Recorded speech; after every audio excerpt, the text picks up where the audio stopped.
नवीन पनवेल येथील आगीतील दुर्घटनाग्रस्त कुटुंबांना तातडीची मदत। नगरसेविका सौ ममता प्रीतम म्हात्रे यांची पाहणी।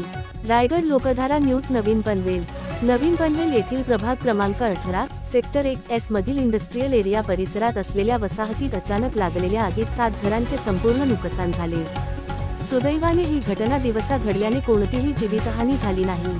मात्र आगीत 7 कुटुंबांचे घरगुती साहित्य, दैनंदिन उपयोगाच्या वस्तू तसेच शाळेत शिकणाऱ्या लहान मुलांचे शैक्षणिक साहित्य पूर्णतः जळून खाक झाले आहे।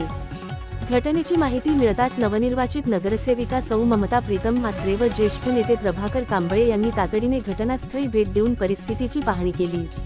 त्यांनी आगीग्रस्त नागरिकांशी संवाद साधून त्यांचा आढावा घेतला। तसेच पनवेल महानगरपालिकेच्या प्रशासनाशी त्वरित संपर्क साधून बाधित कुटुंबांसाठी राहण्याची व खाण्यापिण्याची तातडीची व्यवस्था करण्याच्या सूचना दिल्या। याचबरोबर ज्या कुटुंबांची घरे पूर्णतः उद्ध्वस्त झाली आहेत त्यांना प्राथमिक स्वरूपात जयम म्हात्रे चॅरिटेबल संस्था यांच्या माध्यमातून तातडीची आर्थिक मदत, कपडे तसेच लहान मुलांसाठी शैक्षणिक साहित्य देण्यात येईल, असे आश्वासन नगरसेविका सौ ममता प्रीतम म्हात्रे यांनी दिले। आज ही दुर्घटना दिवसा घडल्याने सर्वजण कामावर असल्यामुळे कोणतीही जीवितहानी झाली नाही, हे समाधानकारक आहे।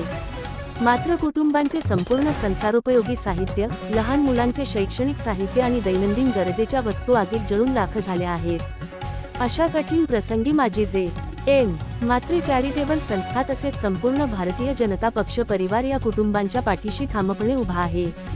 शासनाच्या सहकार्याने तसेच आमच्या माध्यमातून त्यांच्या जीवनाला पूर्वपदावर आणण्यासाठी सर्वतोपरी मदत केली जाईल। प्रीतम जनार्दन म्हात्रे, भाजपा नेते, माजी विरोधी पक्षनेते, पनवेल महानगरपालिका।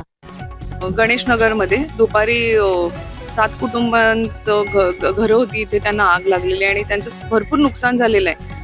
पण नशिबाने कोणाला जीवितहानी झालेली नाही आहे। दिवसा आग लागल्यामुळे सगळे कामाला गेले होते, पण बऱ्याच जणांचे पैसे सुद्धा झाले, म्हणजे त्यांचं आता काहीच उरलेलं नाही आहे। पण आपण आता महानगरपालिकेच्या मदतीनं त्यांना खाण्यापिण्याची सोय आणि भीम प्रेरणा संस्थेमध्ये राहण्याची सोय केलेली आहे आणि आपण जयम म्हात्रे चॅरिटेबल संस्थेच्या वतीनं पण त्यांना काही जराशी मदत पहिली आहे आणि मुलांच्या शालेय सगळं त्यांचं वस्तू पण सगळ्याच जळून गेलेल्या आहेत, तर त्याचं पण आपण त्यांना वह्या वगैरे देण्याचा पूर्ण प्रयत्न करत आहोत।